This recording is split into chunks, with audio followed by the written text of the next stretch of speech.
చూడు, ఔషధం మంచిదని తెలిసినా అది సేవించడానికి రోగి ఇబ్బందిగా ముఖం పెడతాడు. కాబట్టి మనం అందించే విషయాలు మంచివైనంత మాత్రం చేత సరిపోదు. అది మందులా కాకుండా ఆహారంగా రూపుదిద్దుకుందనుకో, అప్పుడు ఆహారం ఏం చేస్తుంది? బాగుందంటూ మనం తింటున్నాం. ఆ తింటున్నప్పుడు మనకు కావలసిన రుచిని అందిస్తూనే మనకు కావలసిన శక్తిని కూడా అనుగ్రహిస్తుంది కదా.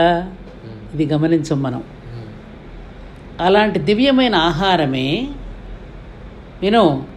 అలాంటి దివ్యమైన ఆహారమే ఈకే మాస్టారు నుండి ఎంకే మాస్టారు నుండి అందుకున్నాం. మనం అందరికీ రుచి చూపిస్తున్నాం.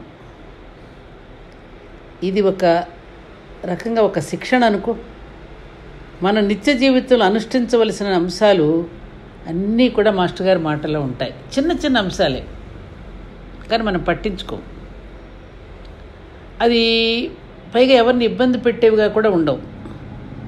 అలా చెవి ఒగ్గి వింటే చాలు, చెవి ద్వారా హృదయం వైపు ప్రసరింపబడి మనల్ని నిలబడతాయా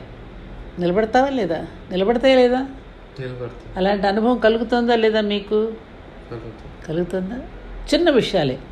చూడు, ఒకసారి ఇలాగే చెప్తూ మాస్టర్ గారు, తెల్లవారుజామున ప్రేయర్ జరుగుతోంది. ఒక అమ్మాయి ఇచ్చి డబడబడబడబ తలుపు బాదుతోంది. అదేంటి రోజు పాల మనిషి తలుపు బాతడం వినపట్టలేదు, ఇవాళ ఎందుకు వినపడుతోందని అడిగారు. అదే మాస్టర్ గారు, ఆ కిటికీ తలుపు తీసి రోజు అట్టి పెట్టేవాళ్ళం పాల ప్యాకెట్ లోపలికి వేయడానికి, మరి ఇవాళ ఏం చేశారు? ఇవాళ మర్చిపోయాం మాస్టారు. ఏది? కిటికీ తలుపు తీసి పెట్టడం మర్చిపోయి కిటికీలోంచి వేసి కామ్గా వెళ్ళిపోయేది. ఆ రోజు కిటికీ తలుపు తీయకోకుండా వచ్చేసరికి అమ్మాయి తలుపులో బాదుతోంది, ఇక్కడ ప్రేయర్ జరుగుతోంది. ఏమైంది ఇవాళ? మరి రోజు ఇలా బాధటం లేదు, ఇవాళ ఎందుకు బాధింది అని అడిగితే, ఇలా మర్చిపోయామని చెప్పిన మాటకి మాస్టర్ గారు ఎంత బాగా చూసావా నువ్వు నీ మరుపు చూడు ఎంత పని చేసిందో. నీ ప్రేయర్ ఎప్పటికి పూర్తవుతుందో ఆమెకేం తెలుసు? అదీగాక నీకు నీ ప్రేయర్ ఎంత ముఖ్యమో ఆమెకు ఆమె పని అంత ముఖ్యమే కదా. ఒకవేళ ఆమె సాధు స్వభావం కలిగి ఆగిందనుకుందాం, మనలాగా ఆమె కోసం ఎంతమంది ఎదురు చూస్తుంటారు?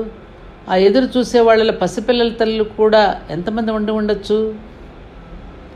చూడు, ఆధ్యాత్మిక సాధన పైలోకాల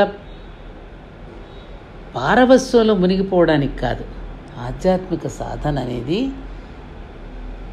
ఆ పారవస్యంలో మునిగిపోవడానికి కాదు, ఆ పైలోకాల నుండి వెలుగును స్వీకరించి క్రింది లోకాలను వెలిగించుకోవడానికి, దినచర్యను వెలిగించుకుని దివ్యంగా సవ్యంగా నడుపుకోవడానికే దైవ ప్రార్థన.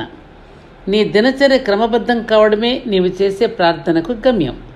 నీ ప్రార్థన, నీ ధ్యానం ఏ స్థితిలో ఉన్నాయో నీ దినచర్య ఇట్టే తెలియజెప్తుంది. కాబట్టి జాగ్రత్త అంటూ ఆ మర్చిపోయినటువంటి కుర్రవాడిని చాలా సున్నితంగా మందలించారు. బాగుంది క్షీర సందేశం అనుకున్నారు పిల్లలంతా. ఈ క్షీర సందేశం కూడా బాగుంది అనుకున్నారు. కానీ వేరుశనక్కాయలో పప్పు ఉన్నట్టు సన్నివేశంలో కూడా సందేశం ఉంటుందిగా. వేరుశనగకాయను వలిచి పప్పు తీసుకున్నట్టు సన్నివేశాన్ని చూడవలసిన తీరులో చూడగలిగితే సందేశం ఇలాగే అందుతూ ఉంటుంది. మరి ఇలా ప్రతి సన్నివేశాన్ని ఇలా ఎలా చూడగలుగుతాం మాస్టారు అనొచ్చు మీరు. చూడు, అలా చూడడానికి మనిషికి మనసు అనేది ఇవ్వబడింది. ఇవేమీ చూడకుండా పాలు కాఫీ కలుపుకొని తాగేస్తుంటే మనసున్న మనసింకా విచ్చుకోనటువంటి కుక్క మొదలైన జంతువులకు తేడా ఏముంది?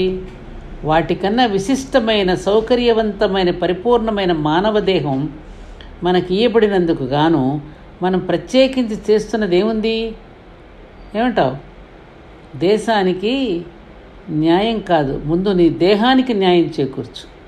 అది నీకు ఇయ్యబడినందుకు సద్వినియోగం చేయి, అప్పుడు దేశ శ్రేయస్సు దానికి అదిగా సిద్ధిస్తుంది అంటూ ఆ కుర్రవాడిని వెన్ను తట్టి పంపించారు. కానీ ఇది చిన్నదే. అందుకని కదా ప్రొద్దున్నే మనం ఈ మధ్యకాలంలో అందరూ కూడా బెల్లు కొట్టుకోకుండా గేట్లోనే బుట్ట పెట్టేస్తున్నారు. పాల ప్యాకెట్ అందులో వేసి, న్యూస్ పేపర్ కూడా అందులో వేసేసి కాలింగ్ బెల్ కొట్టి ఎవరికి డిస్టర్బెన్స్ లేకుండా. అంటే ఇటువంటి చిన్న చిన్న సన్నివేశాలలో కూడా ఎలా జాగ్రత్త పడాలో కూడా మాస్టర్ గారు చక్కగా చెప్పేవారన్నమాట. అర్థమైందా? అర్థమైందా? బోరు కొట్టిందా? అర్థమైంది.